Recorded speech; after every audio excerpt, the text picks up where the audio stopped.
of sportsmen in this country. And I want to limit it to athletes because the way that sportsmen have been treated in this country is completely not good at all. You know, the kind of grace, honor, and glory that these sports people have brought to this country, Madam Speaker, is something that I think is big treasure and big achievement. That the word VIP treatment is an understatement, Madam Speaker. I don't think that the concept should only be about security and protection of their Bill of Rights under Chapter 4 of the Constitution, but I think also appreciating the fact that they lift us in the global map, Madam Speaker, to the extent that they deserve a lot more benefits. If you remember in 1968, Kip Keino brought us wonderful medal, taking it from a very serious American in the Summer Olympics in Mexico City. And up to today, Madam Speaker, apart from million jobs that have been given to Kip Keino, as a way of charity, there hasn't been serious protection and serious support to Kip Keino. Madam Speaker, the other day I watched Eliud Kipchoge running the sub-2, although unofficial, but the sense of pride that he brought in the world, the sense of inspiration that he brought to young people. And I speak as a young person, seeing such a young man who has died, and the feeling that I had when Kipchoge Eliud ran the sub-2 Ineos Marathon, Madam Speaker, and up to date, is left to his small wealth that he might have acquired, that Kenya did not participate in giving him. It's just that the competition that he has gotten is where he has gathered this kind of wealth. Wanjiru has been mentioned in this house.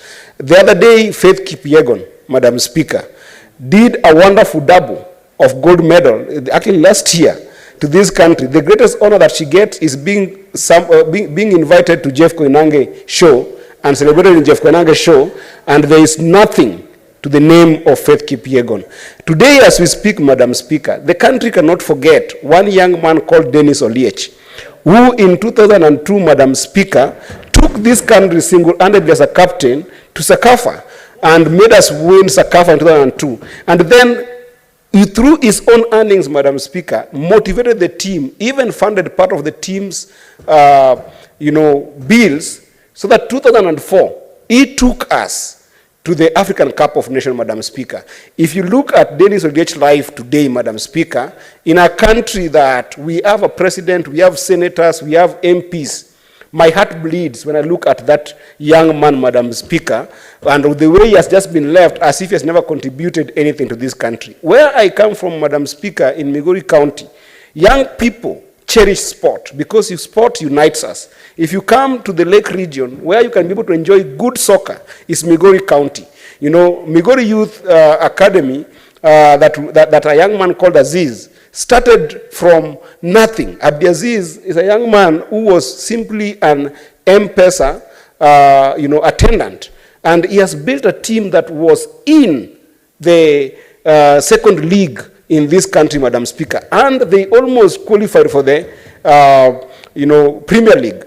And Madam Speaker, if you look at a young man like Ouma in that team, nobody gives them opportunity to be able to excel. So I think that I want to appeal to us as members of parliament. The political class cannot continue being selfish to the extent that the elite political class in this country enjoys security like 100 policemen. To some extent, 50 policemen, amazing vehicles, amazing retirement packages. And these young people, the youth who are suffering in this country and trying to make a life for themselves. Look at Lupita Nyong'o, Madam Speaker, a wonderful young lady from the Lake region, coming and participating in the creative industry and becoming the first one to be recognized with serious awards when she did the, when she did the 12 years as slave, Madam Speaker. All that Lupita Nyong'o gets in this country is simple glory by being invited in some few interviews here and there. We need to change our mindset. And I'm going to invite my friend, Senator Chaerargei, as I finish, Madam Speaker, in 2 seconds.